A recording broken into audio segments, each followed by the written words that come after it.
Assalamualaikum warahmatullahi wabarakatuh. Perkenalkan, saya Prilina, NIM 5124110008. Di sini saya ingin mempresentasikan tentang pentingnya gaya hidup sehat untuk kesehatan optimal. Ya, yaitu ada abstrak. Kesehatan merupakan modal utama dalam menjalankan kehidupan. Tanpa tubuh yang sehat, kita tidak dapat melakukan aktivitas secara maksimal, baik itu belajar, bekerja, maupun bersosialisasi. Saat ini banyak orang yang mengalami penurunan kesehatan akibat gaya hidup yang tidak sehat, seperti jarang bergerak, pola makan tidak teratur, stres tinggi, dan kebiasaan begadang. Gaya hidup sehat bukanlah sesuatu yang instan, tetapi dibentuk melalui kebiasaan sehari-hari yang konsisten. Lalu yang kedua ada komponen gaya hidup sehat. Gaya hidup sehat sangat Gaya hidup sehat mencakup berbagai aspek penting yang saling berkaitan, menjaga pola makan yang seimbang dan bergizi.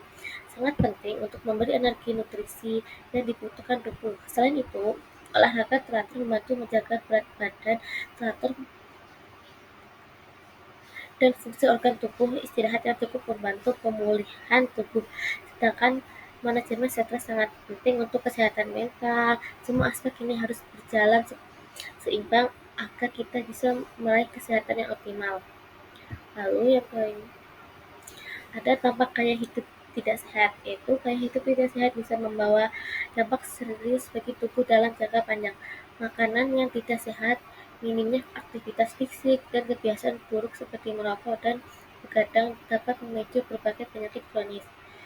Tidak hanya kesehatan fisik yang terganggu, kondisi mental juga bisa terdampak seperti meningkatkan rasa cemas, stres, hingga depresi.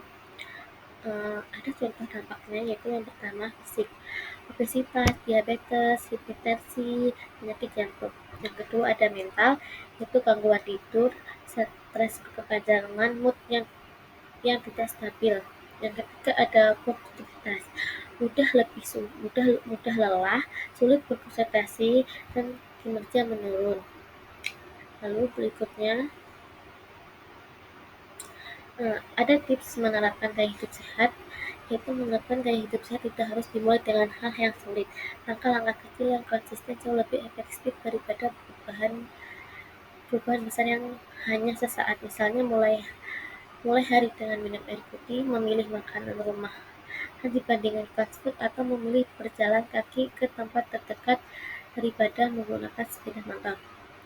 Ada tipsnya ya, yaitu rutin sarapan dengan makanan bergizi. Lalu yang kedua, kurangi konsumsi makanan olahan dan gorengan. Yang ketiga, perbanyak minum air putih minimal 8 gelas per hari. Lalu tidur dan bangun pada jam setiap hari. Yang terakhir, luangkan waktu untuk berolahraga ringan setiap hari.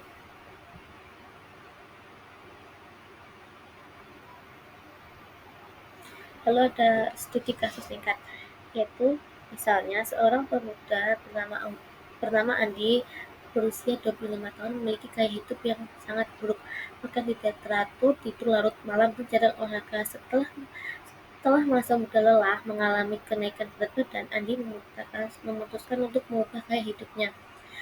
Ia mulai bangun pagi, rutin olahraga ringan, makan makanan sehat, dan menghindari makanan cepat saji. Setelah 6 bulan, berat badan Andi turun 10 kilo, kulitnya lebih bersih, kualitas tidurnya meningkat, dan ia merasa lebih bahagia.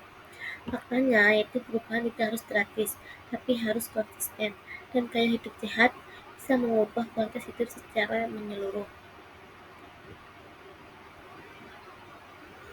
Lalu kesimpulannya, yaitu menjaga gaya hidup sehat bukanlah sesuatu yang sulit, tetapi memang memerlukan niat dan komitmen. Kita tidak harus langsung melakukan perubahan besar, namun langkah kecil yang dilakukan secara konsisten akan memberikan dampak kecil yang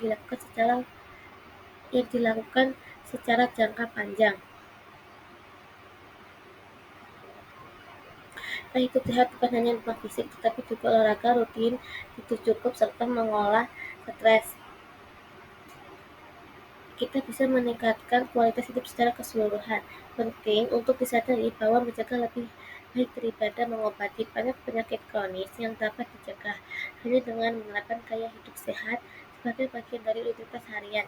bukan hanya saat sakit atau saat ingin menurunkan berat badan. Kesehatan adalah aset terbesar yang tidak ternilai dan hanya kita sendiri yang bisa menjaganya. Jadi sekian presentasi dari saya. Mohon maaf jika ada salah kata atau berkata-kata. Saya akhiri. Wassalamualaikum warahmatullahi wabarakatuh.